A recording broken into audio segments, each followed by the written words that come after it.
Welcome to the Depression Variety Show. I am your host.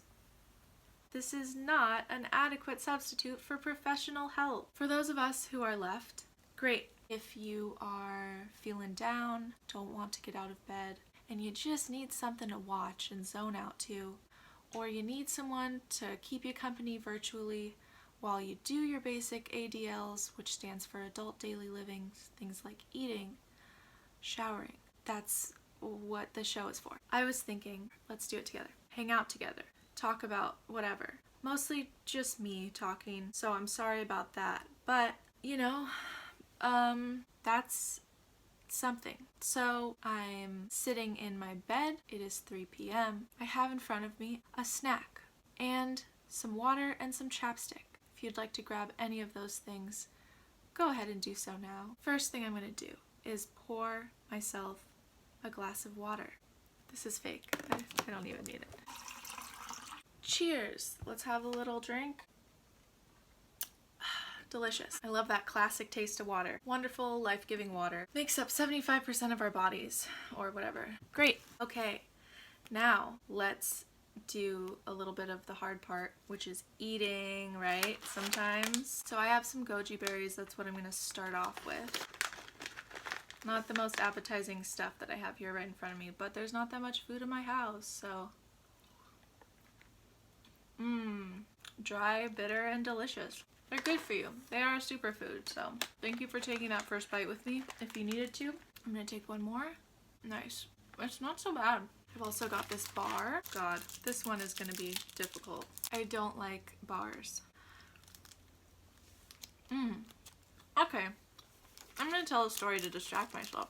I'm going to talk about times that I've gotten in trouble at rehab. The first time that I got in trouble at rehab was in 2016. I was at an all-women's rehab facility. So we would have to take a UA every week, which is a urine drug test. On Fridays, you would have to sign for it digitally to give them, consent to take your urine. And I had been watching a lot of Cody Ko before I went to that rehab, and in his vlogs he always signs the digital receipt like at restaurants and stuff with a dick, and I thought that was the most hilarious thing in the world at 19. So every time I would sign for the UA, I would draw a dick, and I thought it was really, really funny, really entertaining, and I did it every time. And the usual staff that was supervising the UA usually was like fine with it. She'd like roll her eyes or be like pfft.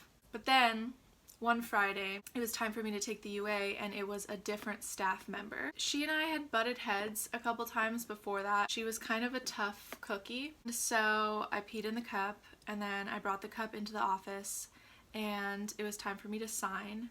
And for a second I was like, I probably shouldn't. But I did instead. And she was really upset. She was very offended. She was like, I can't believe you would do that, and that's triggering. I felt really bad. I got my phone taken away for 24 hours. It was supposed to be 48, but then the original staff member came back the next shift and was like, here's your phone. But that wasn't very cool. I didn't really read the room very well on that one. Oh, it's time for another bite of bar. The aftertaste really isn't that bad, but the initial biting is. These aren't real either. Ooh! Nice job. High five. Nice, we did it. Slow and steady. That's how you win the race. Little bit by little bit. It doesn't have to be all at once. Another time that I got in trouble in rehab was a year later in a different rehab facility. This was a stricter rehab facility. It was attached to another longer term rehab program that was like behavior modification, which was really strict and really regimented. They had like damn near attack therapy and mirror gazing and stuff. Those like old-timey, old-fashioned, archaic exercises. I just got a message from someone on Instagram that said I farted and I think I need a fish tank. That's so funny. Okay, so I posted something on my story today. I talked about how in the same rehab program that I'm talking about right now, we would have this group. We would watch footage of fish swimming in the ocean set to like spa music for 30 minutes, and we had to be totally silent and just watch the fish. apparently because it like relieves stress or is like a coping skill or something. But usually someone would fart audibly like 5 minutes in a group, and then the rest of us would just be like giggling and snickering the whole time. I should also later talk about like the weird cases of the giggles that I got in recovery, because I feel like that's kind of a relatable thing. I've seen it happen to a lot of people, like finally get their giggles back, and it's really cool. But it became a problem for me in this same rehab facility. Like I really got the giggles really bad all the time, and I had to excuse myself from a couple of groups because I could not get it together, and I was ruining group for the rest of the people. Anyways, this was a stricter rehab facility. It was attached to another longer term rehab program. They had a lot of clients, and they cooked in the kitchens for the meals. The food was really bad. Everyone knew it. It seemed like someone was pocketing all of the food budget. I came up with this plan that I was going to say that I was a pescatarian so that I could get the alternate meal option, and then just like if I didn't like the alternate, I could just sneak and have like the regular option. Not very cool of me to game the system that way. It wasn't very honest, but that's what I was doing. So that was my master plan. So I would get like a individually portioned like veggie option. One day we were having hot dogs, I think, and I walked up to the kitchen. They gave me a vegetarian hot dog, and this thing, they handed it to me and I took it, and this thing looked like a huge turd on a plate. I am not gonna sugarcoat it for you. I was like, you know what? I thought of a much better use for it. I got the attention of the youngest kid there, who was 18 and just wild, total jokester. And I was like, hey, I have an idea. What if we set this on the floor of the bathroom in the main building next to the office? And of course he was like, absolutely, let's do it. At first I was just gonna have him do it and take the fall for it. I didn't want to be involved. And we went into the bathroom. I gave him half of it, like broke it up to make it look more realistic, and I took the other half. We set it right next to the toilet, like, you know, part on like leaning up against the toilet and then part on the floor. And it looked really real. We did a good job. Then we walked out and we sat where we had like a direct view of the bathroom so that we could see everything that was going on. Then a client goes into the bathroom, and they came out and they didn't really have like, they just looked kind of like,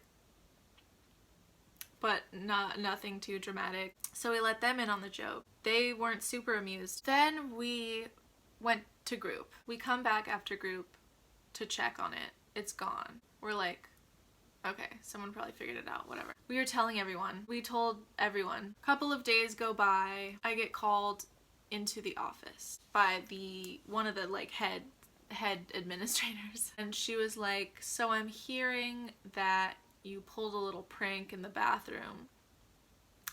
And I was like, hey, I don't know what you're talking about, you know, like trying to be all cute about it. And she goes, it's not funny. What if someone that had just been admitted walked in there? They would have turned around and walked right out of here. And I was like, damn, I didn't even think of that. And I go, well, what happened to it? And she goes, we had to call the nurse in to take a look at it. We thought someone was sick. Gloved up, everyone's standing around. She goes and picks it up to inspect it and is like, this is not poop. That was a really good impression of that nurse, by the way, but you had to be there. You wouldn't know her. So I got my phone privileges taken away for 3 days, and I totally ratted my friend out. I don't know why. That's not my typical thing to like snitch on someone, but I for sure was not going down for that one by myself. Poor guy, he got his phone privileges taken away for 3 days too. It was so stupid. I don't know why I did that. That is the story of the 2 times that I got in trouble in rehab. Feel free to subscribe to my channel if you want. Just a reminder that that button exists, as does the like button, as does the dislike button, as does the comments. So your feedback is extremely helpful. Let's take a little stretch break, shall we? Oh, it feels good to touch my toes. Cool, thanks.